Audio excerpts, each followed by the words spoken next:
Comme l'ont dit les auteurs de la proposition, c'est une démarche légale, mais je dirais plutôt une tentative des députés qui s'agacent du maintien de cette mesure, de ces régimes exceptionnels qui n'a pas permis jusqu'ici de réduire les seuils de la violence tenue. Ils expliquent, par exemple, que les tueries persistent et s'empirent, le nombre de victimes a doublé, la répression de toutes les voix critiques s'est accentuée, d'où leur tentative en fait de mettre fin à cet état de siège.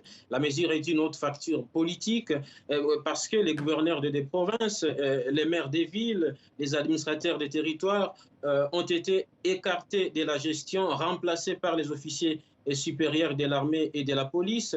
Les députés provinciaux, quant à eux, ont vu leur mandat suspendu, leurs vivres coupés. Alors, à la place de l'état de siège, donc, les députés proposent que les forces de défense et de sécurité soient mieux équipées et que les opérations menées conjointement avec l'armée ougandaise dans les provinces du Nord Kivu et du Sud Kivu, disons plutôt, et de l'Ituri se poursuivent.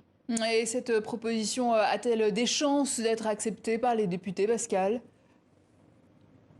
Vous savez, cela fait quasiment 11 mois que cette mesure est renouvelée par l'Assemblée nationale et le Sénat, et c'est là tous les 15 jours. Elle passe comme une lettre à la poste, et parfois même sans débat. Alors, certains députés même de la coalition au pouvoir, l'Union sacrée, sont eux-mêmes critiques de l'état des sièges, mais les reconduisent.